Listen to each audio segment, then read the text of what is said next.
Today, our lives are dominated by multi-layered calendars and filled with appointments. This leaves us very little time to enjoy a freshly prepared, home-cooked meal around the dining room table with family and friends. Research tells us that we eat 24% of our meals here, in our car. And one researcher has even joked that the fastest growing kitchen appliance in America today is our car's power window. The reality is, food that is fast and convenient, whether it's consumed on the run or standing alone in our kitchen, is not good for the body or soul.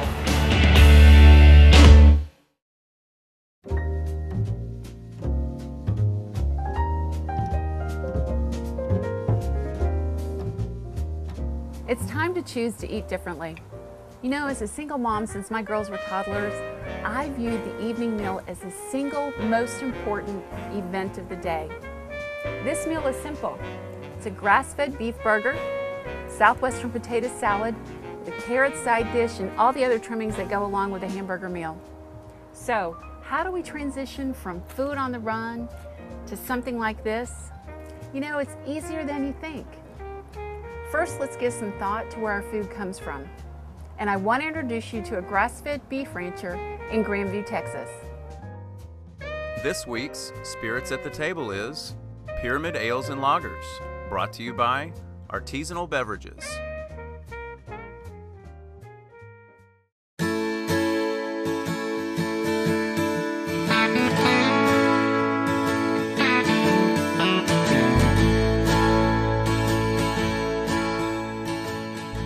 Standing in the middle of a beautiful field in Grandview, Texas with rancher John Taggart of Burgundy Pasture Beef. John, this is an incredibly beautiful scenery and we have tons of cows around here. Aren't all cattle raised and grazed on land like this? Well, they're all grazed for part of their life, but we carry it one step further.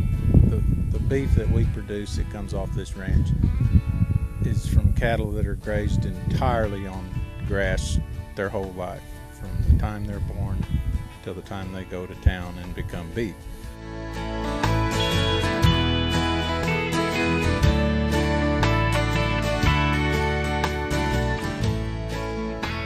Besides being a different tasting product from the diet perspective, but then also we dry age this meat for 21 days, which nowadays in the commercial meat that you get in the grocery store, it's very rare to get dry aged beef. It's just a thing of the past because of the economics in the beef business. It's just not done. Well, tell me a little bit about the grass-fed beef as I look around and these cattle are walking everywhere around us. What are some of the differences that consumers see in grass-fed beef as opposed to beef that we've been buying in the supermarket for years and years? Well, there's nutritional differences, which somebody with more of a scientific background can get into with omega-3s and omega-6s and the saturated fat and the fatty acids that would be a better source of information, primarily my wife, on that subject.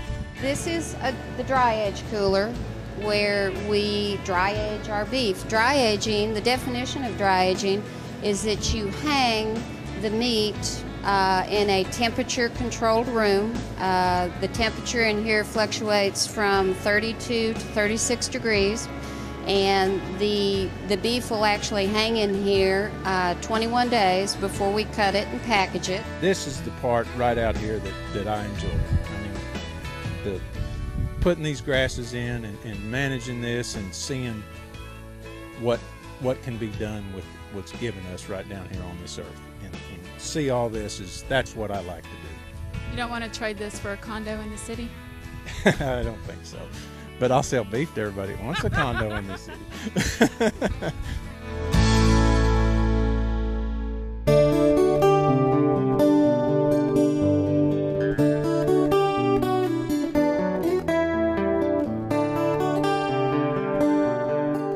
Standing in the kitchen today with Jason Boso, head chef of the Twisted Root Burger Company in Dallas.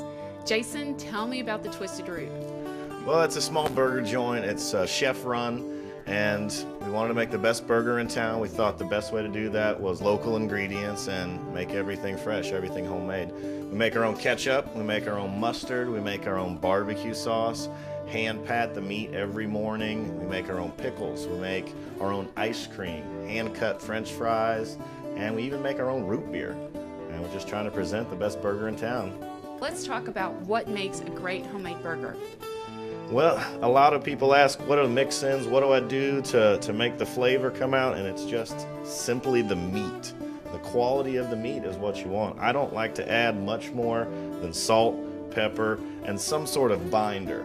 I prefer breadcrumbs because it reduces shrinkage of the burger by holding on to the fat and keeping the size and juiciness of that burger. So tell me, why do classically trained chefs open a burger joint? It's my favorite food. I want a burger if I'm on death row as my last meal. It is, and I think if you ask a lot of chefs, they might say the same thing, that a good old hamburger is hard to beat.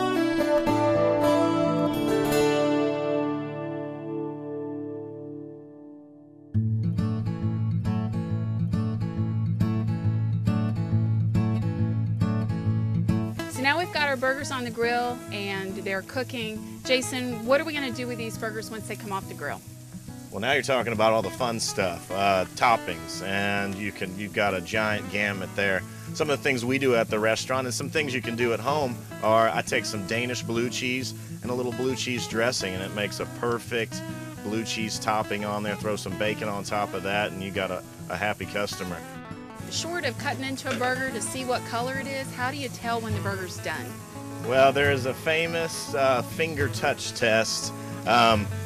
Hold your hand out, touch each finger to your thumb, and feel the fatty part of your hand. Index finger is medium rare, and you can go down from there. Touch your middle finger and feel that fatty part. That is the same texture the burger should have for medium. Go down to the ring finger, medium well. Go down to the pinky, you're well done at that firmness of the burger. Perfect, thank you. Hey guys, supper's on.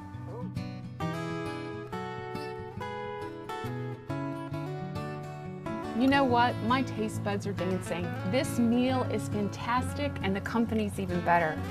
It's flavorful, it's satisfying, better than anything we could have gotten at a drive-thru window. Remember too, that good food is good for the soul. Thanks for joining us this week. Please check our website for information on how you can get some of this wonderful grass-fed beef from Burgundy Pasture Beef Ranch and burger recipes from the Twisted Root Burger Company in Dallas. And join us next week when we learn about cheese from a raw milk cheese producer in Dublin, Texas. Thanks. Cheers. Everybody. Thanks for being here. Enjoy.